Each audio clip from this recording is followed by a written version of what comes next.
Hello, everyone. My name is Jesse Hildebrand, and I'm the education lead at Exploring by the Seat of Your Pants. We're a nonprofit that connects scientists and explorers worldwide with classrooms through free, live, interactive broadcasts. I'm also a board member at the Canadian Committee of the International Union for Conservation of Nature, or IUCN, and it's on their behalf that I'd like to share a remarkable tool for learning more about nature and how you can use it at home or in the classroom. It used to be hard to go find new and amazing wildlife. Really hard. The early 1800s might seem like the dinosaur era, but my grandmother's great-grandmother lived through it. It's shockingly recent. Back then, if you wanted to go find species, you needed the state to pony up to fund an expedition with dozens of men to sail around the globe on a big wooden tall ship. Some of you would fall in, some of you would get scurvy, and you'd limp back into port 5 years later if you were lucky with a bunch of really cool specimens and new things to science and missing limbs. Adventurous and thrilling? Yes. Easy? No. Things are a little different today for the landlubbers among us. Voila! You can call with them, you can find endless cat videos, and you have all the world's information at your fingertips 24/7, even when you really should be sleeping. But best of all, you can use your phone to learn about and find wildlife anywhere on Earth. And you can share what lives near you as a local expert and never have to scrub the decks or hoist the mainsail. Sound too good to be true? Welcome to iNaturalist.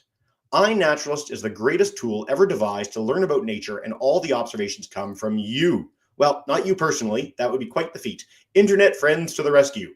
It all starts with a click, so head to inaturalist.org.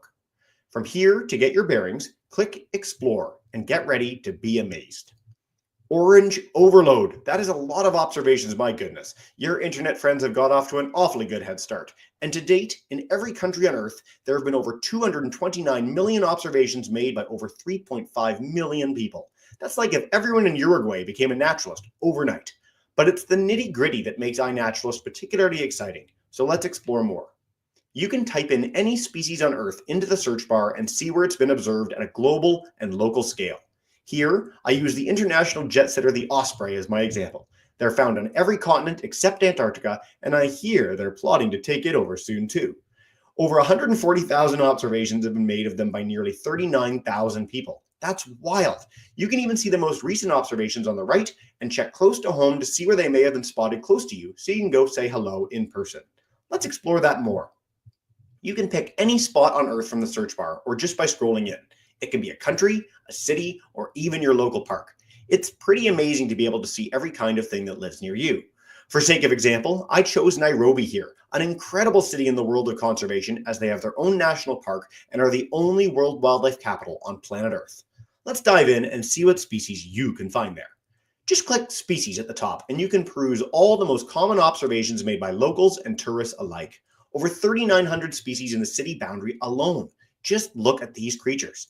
The moment I finish this overview with you, I think I might just have to head there. I grew up with squirrels and sparrows in my yard, and while they're totally wicked, they do pale in comparison to a chameleon and a rhino. And it goes beyond just location. You can search for anything. Using the filter buttons, you can explore wildlife observations on any metric you can think of. You can also see at a glance what the most common species observed are anywhere, and even though the duck is in the worldwide lead for now, I think it's clear to all Canadians like me that our goose won't be denied top spot for long. If you listen quietly, you can almost hear them honking in triumph right now. So let's head to filters and explore. You can choose the quality of the observation. Was the photo taken by one of those people with the 5-foot-long lenses, or an accidental selfie with a distant deer from 500 feet away? Choose your group. Don't want to see any pictures of spiders? Exclude them. Only want to see pictures of spiders? Exclude everyone else. Does winter make you want to hide inside and watch endless movies? Me too. Choose images taken only in the spring to get your dose of wildflowers and butterflies for the day. You can even select threatened species to get a look at all the wildlife we're working to save all around the planet. And how cool is that? So what's next? Joining, of course. Is it a subscription membership where no matter how many times you call the helpline, you can't get through, and where they sign you up for the Elite Deluxe VIP package even though you're sure you clicked basic? No, it's free, super easy, and you can get started right away and contribute as much or as little as you feel. I personally love using it to share images of the amazing things I've been lucky enough to see on vacation, and if I'm at home and see a cool fungus or a weird bug, my first instinct is to snap a pic and share it on iNaturalist. It genuinely is a ton of fun. But why use it? I hate reading off slides, but these all sum it up nicely. It's the most incredible tool for learning about local and global wildlife. It's easy to use and fun, kind of like Pokemon Go for nature. You can connect with a large community of amateur and professional naturalists, and your images are used for real science as part of projects with global conservation organizations. I've confirmed this myself, and it's quite amazing how your images can actually help inform policy for saving species worldwide. Surely, there could be no better use for your phone. Why do I tell you all this? The World Conservation Congress, of course, the Olympics of species preservation. The Congress comes around every 4 years, and all the leading governments, NGOs, youth, and educators get together to figure out how we can best work together to ensure there's a home for all the amazing things we share the world with. If there's a more noble goal than that, I don't know what it is. The Congress has been the forum for most of the world's major successes in conservation for 75 years and counting.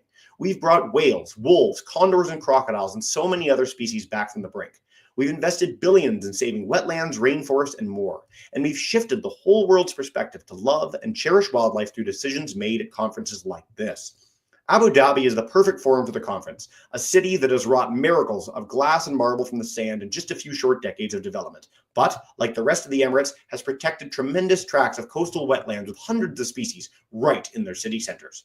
As hosts, I'm excited to see their commitment to conservation extend beyond their border with the world watching. I'm honored to be going in person to see what we can do together for species everywhere, but you can take part at home anywhere through iNaturalist. So get out there. You know how to sign up, you know how to see what exists elsewhere, and you're hopefully as excited as I am to go exploring. I've created an iNaturalist project so that every observation made worldwide during the Congress will be included. And so at a glance, we'll get the pulse of the planet and be able to showcase its multitude of wild wonders during an event in their honor. I hope you'll take the chance to use and play with this amazing tool the moment you watch this, and then get out specially October 9th through 15th to make sure the world gets to see how much you love what lives close to home. Thank you so much, and have fun.